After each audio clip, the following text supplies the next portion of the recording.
I kind of want to get a chant going. This is natural. This is how games as service games function. There will forever be ebbs and flows, ups and downs. Content is king when it comes to these kind of games.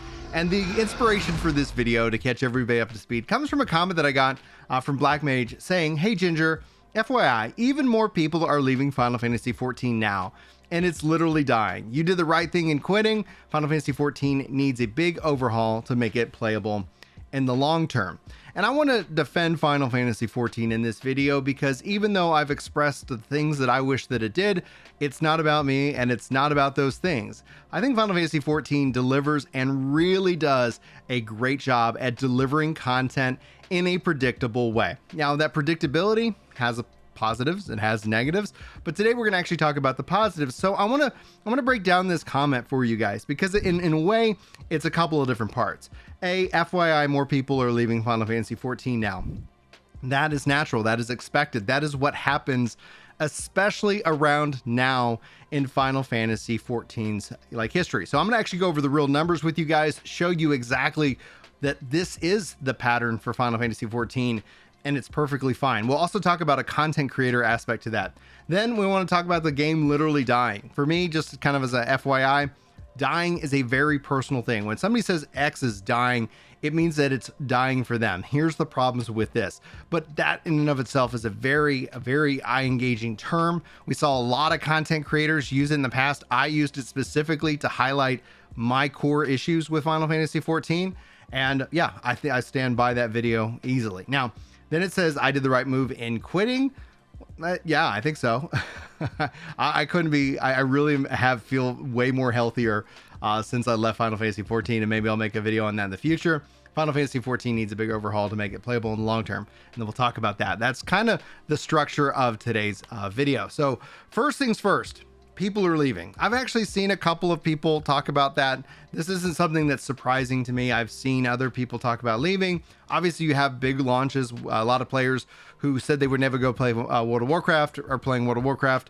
Who could have guessed it? Who could have been shocked and surprised? Nobody. If you are a gamer, you want to play games. At the end of the day, you will do whatever mental gymnastics you need to do to be able to play whatever game you swore off. And you see it time and time again. I'm not judging anybody for doing that. But if you will, let me demystify this cycle for you. Now, overall, the tradition has been, you see a huge buildup of players' excitement when the expansion gets announced. So if you start thinking about the 0.4, maybe, but really the 0.5 update is when you see a lot of players new, return, and all of that building into the expansion hype and building into that cycle on a every 2-year-ish basis. Now, with the typical patch cycle, you would see the 0.3 kind of be the conclusion of the previous expansion story. Now, Endwalker kind of changed a little bit of this, but we'll talk about Endwalker here in a second. So if we just look at the 0.3 patch, around the time of the 0.3 patch, this is where you start to see bigger drops and bigger numbers. And I really wish I could get you guys the clip of me talking about them increasing the overall amount of time between patches, going from 3.5 months to maybe kind of 4.5 months. And that increase in time is only going to lead to a little bit more drama in the community, a little bit more frustration within the community, because it ends up kind of having a bigger amount of time before you can get that hit of content, before you get that next hit of dopamine. And so that's kind of the process within gaming. But speaking of the 0.3, with the conclusion of 0.3, that's usually where you end up seeing a lot of the bigger frustration, because gamers really don't know, the players really don't know necessarily what's next. You've done all the story, and you've probably perhaps done all the content or the content that interests you. This is where you'll tend to see, from a content creator's perspective, a lot of videos talking about, oh, have you tried this? Or have you tried that?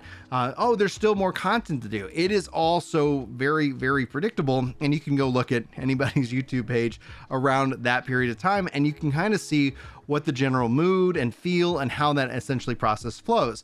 So if you just kind of look at the numbers after 0.3, that's usually when you start seeing the bigger drops in players' numbers, starting with the 0.3. And then as you start getting up and up, then all of a sudden you start seeing those numbers go in green. That's representation of the next expansion being announced, players getting excited again and falling into that hype cycle. Games as a service MMOs, they have kind of what I call the 3 seasons that all fall within. Also, you can have a mini 3 seasons happening within a kind of a big 3 seasons. And that's essentially kind of like, if you think of an expansion cycle, that could be a whole thing of hype, grind, and complain about everything. But even within the patch cycles themselves, you have hype where you're excited for the content, grind where you just consume all the content, and then you complain because you don't have any more content. And that seems to be the model that has persisted and has dominated the way the games flow nowadays. So what's interesting is that when you start to look at after 5.3 and then going into kind of 6.0, 6.0 saw the largest drop in player count to date after any expansion number. Now, that number and that percentage was massive because the story did conclude, and it was epic, and it felt very conclusive for a lot of us as players. And then what was interesting is that when you start looking at 6.1 didn't have as big of a drop in players. It brought a lot of players back, as you would naturally expect with content, but the PvP changes ended up holding on to players much more than they have ever before in its entire history. And then as you go into 6.2, you start getting into that natural, right around the time point, 3 fatigue hits. Now, point 3 isn't even out. It isn't even out yet. And you'll see a natural jump in excitement as that patch drops. But then I suspect and predict that we'll end up seeing kind of an even bigger drop and an even more level of frustration as you get into the holiday season, where there's other games that people are going to want to play anyway. And so they're going to naturally choose to step away from the game. All this culminating, I don't know, in the summer, where you see FanFest kind of kicking back off that hype cycle and then either bringing a lot of people back to the game, or if nothing else, getting a lot more attention. This is also reflected over on like Twitch and content creation.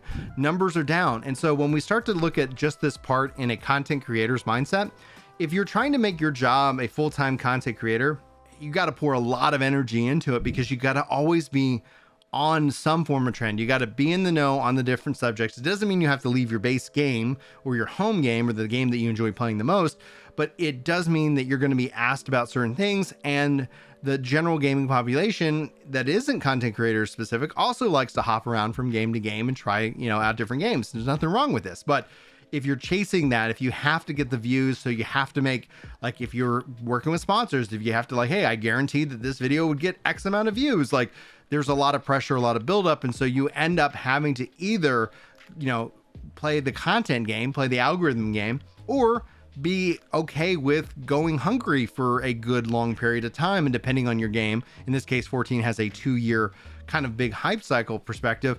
That's too long to really go that long. We talked with Bife about this regarding Destiny, and it's like a feast and famine. He's like, every 3 months, like, it's really, really good. And then, 9 months out of the year, it is a very big and deep struggle, because the interest isn't generally there when it comes to his content at that time. So it's the same kind of concept. You'll see these different cycles ebb and flow for different games depending on their content cycle. Now, Final Fantasy 14 is literally dying.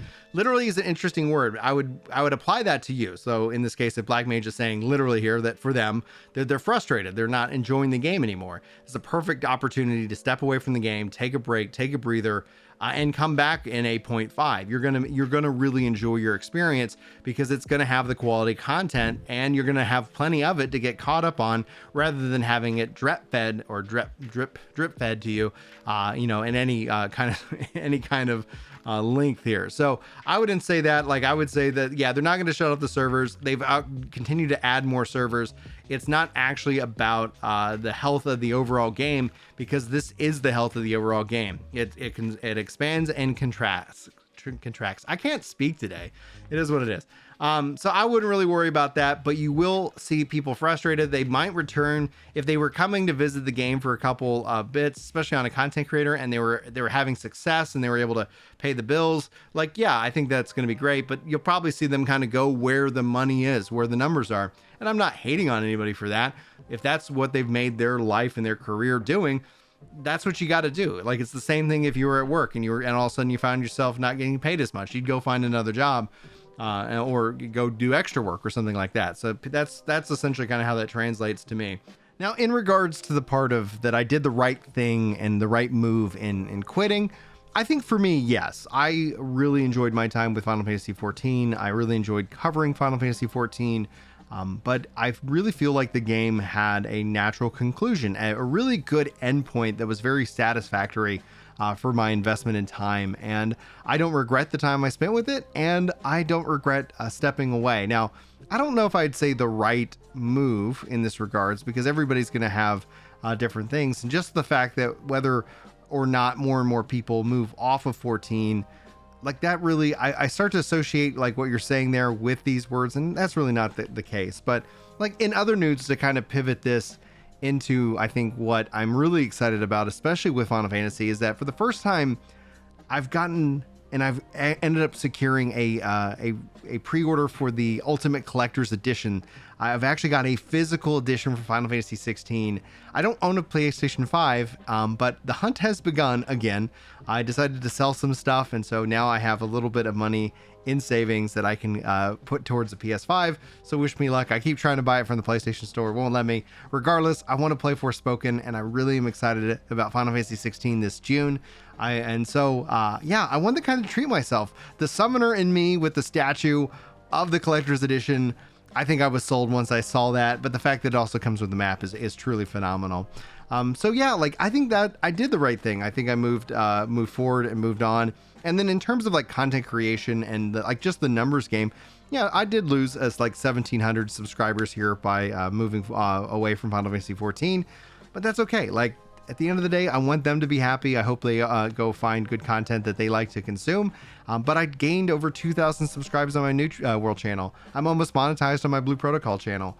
And I think for me, the one thing that I'm looking to do, and I haven't settled on a name, I rebranded Ginger XIV to Ginger XVI for Final Fantasy 16. But one of the things that I've wanted to work on, and I've done some videos like this, going into the history and lore of Dragon Quest, going into the history and lore of different Final Fantasy characters.